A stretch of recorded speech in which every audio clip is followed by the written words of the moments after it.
یہ جو فلسفہ پیش کیا جاتا ہے اور بڑا مشہور کر دیا گیا ہے کہ جو بھی کوئی الٹا کام کرتا ہے تو کہتا ہے بس یہ اللہ کی طرف سے ہوا ہے۔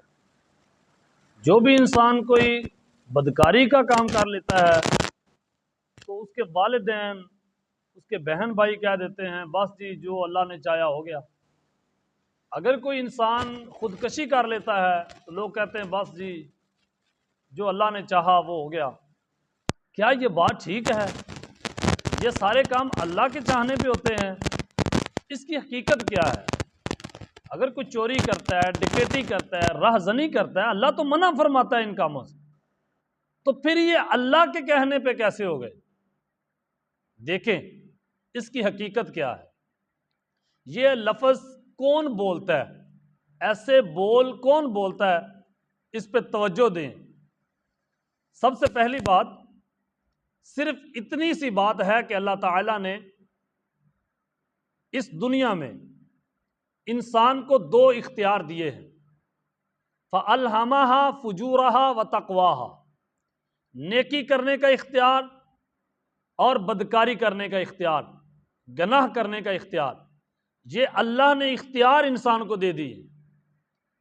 پھر اللہ تعالیٰ نے فرمایا اِنَّا هَدَيْنَاهُ السَّبِيلَ اِمَّا شَاكِرًا وَإِمَّا كَفُورًا، ہم نے تجھے دونوں رستے ہی دکھا دیے ہیں، نیکی کا رستہ اور گناہ کا رستہ۔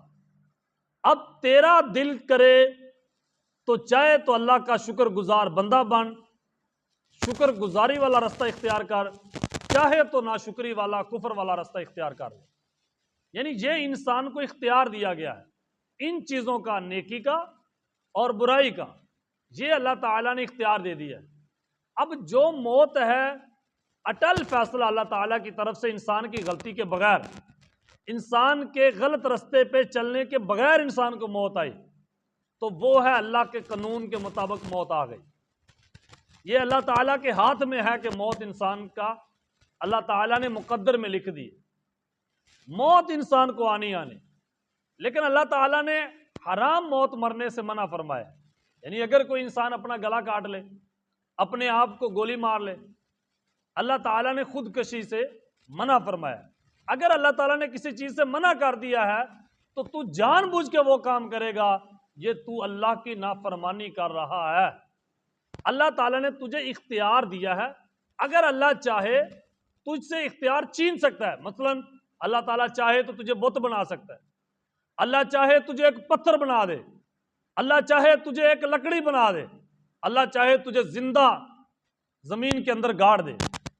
لیکن جو اللہ تعالیٰ نے تجھے مہلت دے رکھی ہے، اس کو کہتے ہیں یہ کہ یہ اللہ کا حکم ہے۔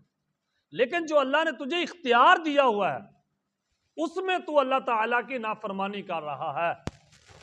اسی لیے دیکھیں کہ یہ بول کون بولتا ہے۔ اختیار تو انسان کے پاس ہے، اب تو چاہے نیکی کر، تو چاہے گناہ کر، تجھے اختیار دیا ہے۔ جس چیز کا اللہ تعالیٰ نے انسان کو اختیار دیا ہے اسی چیز کے متعلق کل اللہ تعالیٰ کی بارگاہ میں سوال ہوگا۔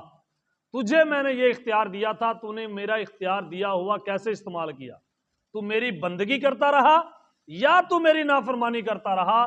قیامت والے دن ان چیزوں کا ہی حساب ہوگا اور قیامت والے دن انہی چیزوں کی سزا اور جزا دی جائے گی۔ دیکھیں جب شیطان ابلیس نے، جب اس نے اللہ کی نافرمانی کی، اس کا بول کیا تھا؟ اس کا کہنا کیا تھا؟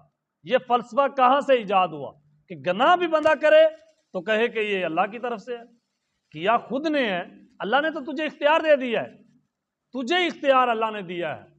ہاں اللہ تعالیٰ اگر چاہتا تو تجھے وہیں موت دے دیتا، گناہ کی طرف جانے ہی نہ دیتا، یا اللہ چاہتا تیرا بازو شل کر دیتا اور تو بازو اٹھا ہی نہ سکتا۔ لیکن اللہ تعالیٰ نے تجھے اختیار دیا ہے اس لیے کہ میں تجھ سے حساب لوں گا۔ یہ ہے اللہ تعالیٰ کی حکمت کہ اس نے تجھے اختیار دے دیا ہے۔ یہ اللہ تعالیٰ کی قدرت کی نشانیاں ہیں کہ اس نے انسان کو اختیار دیا ہے۔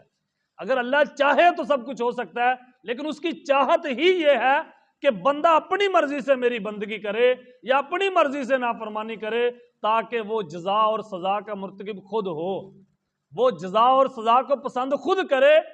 کل یہ نہ کہے کہ یا اللہ تو نے مجھ پر ظلم کیا ہے، کل وہ اقرار کر لے گا یا اللہ واقعہ اگر میں چاہتا تو نیک راستے پہ چل سکتا تھا، لیکن میں نے خود تیری نافرمانی کی۔ کل انسان اللہ کی بارگاہ اقرار کر جائے گا، انسان اللہ کی بارگاہ مان جائے گا۔ اس لیے جب ابلیس شیطان نے اللہ کی نافرمانی کی تو اللہ نے جب اس کو اپنی بارگاہ سے نکالا تو اس نے کیا کہا؟ قال فبما اغویتنی، اے اللہ تو نے مجھے گمراہ کیا ہے، اے اللہ یہ میں نے تیری نافرمانی کی ہے، اے اللہ یہ تیری وجہ سے میں نے کی ہے۔ یعنی دیکھیں وہ گناہ کو اللہ کی طرف مائل کر رہا ہے۔ یہ ہے ابلیس کی چال۔ جب ابراہیم علیہ السلام سے یا آدم علیہ السلام سے یا کسی پیغمبر سے کوئی تھوڑی سی دیر ہوئی، لغزش ہوئی، تو انہوں نے کیا لفظ بولے؟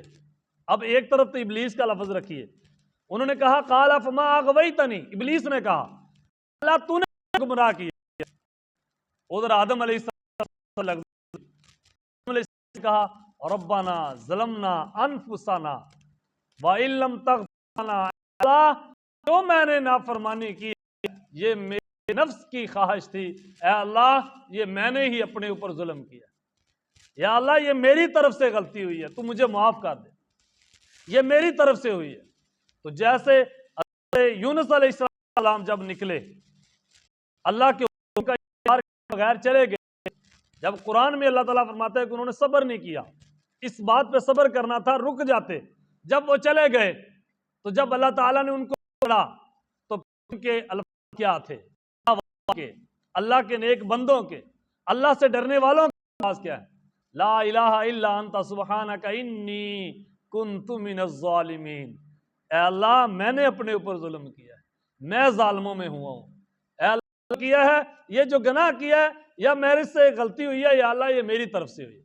اس لیے اے میرے دوستو کہیں یہ نہ کرنا کہ بندہ کرے گناہ اور کہے اللہ کی طرف سے ہے، گناہ اللہ کی طرف سے نہیں ہے، گناہ شیطان ابلیس کی چال ہے، ابلیس کی طرف سے ہے، تیرے نفس کی طرف سے ہے، تیری مرضی کی طرف سے ہے۔ اسی لیے جب بھی کوئی نیک کام ہوتا، جب کوئی نیکی کی جاتی تو اللہ کی ہے، جب نیکی کرتے کہتے یہ میرے اللہ کی طرف سے ہے، جب کوئی اچھا کام کرتے میرے اللہ کا فضل ہے، جب کوئی اچھے راستے پہ چلتے یہ میرے اللہ کا انعام ہے، جب کوئی غلطی ہو جاتی اپنی نفس کی طرف سے کوئی شرارت ہوتی تو کہتے یہ میری طرف سے ہے۔ یہ ہے اللہ کے نیک بندوں کی صفت، اللہ کے نیک بندوں کی نیک بندوں کی سوچ۔ اور ابلیس کے ماننے والوں کا فلسفہ کیا ہے؟ اگر وہ گناہ کرے، خود کوئی غلط کرتوت کریں تو وہ کہتے ہیں یہ اللہ کی طرف سے، نیکی کرنی خود نہیں، اللہ کی فرما برداری کرنی نہیں، گناہ ہی گناہ کرنے ہیں، اور اوپر سے دلیل کیا گھڑ کے لانی ہے؟ وہی ابلیس والی جو ابلیس نے دلیل دی تھی، قال فبما اغویتنی، اے اللہ تو نے مجھے گمراہ کیا۔ اچھا جو پہلے تو نے سجدے کیے ہیں وہ ابلیس کا کہنا تھا یہ سجدے یہ میں نے اپنی مرضی سے کیے اللہ کو، یہ میری نیک نامی ہے، یہ میری نیک نجتی تھی، یہ میں نے محنت کر کے اللہ کی بارگاہ میں مقام حاصل کیا۔ جب گمراہ ہوا تو کہتا ہے یہ مجھے اللہ نے گمراہ کیا۔ ابلیس کا حال ہے، ابلیس کی پیروکاری سے بچو، آؤ اللہ والوں کی پیروکاری کرو، اس لیے کہ اللہ والوں کا راستہ ڈائریکٹ اللہ کی بارگاہ تک ہے۔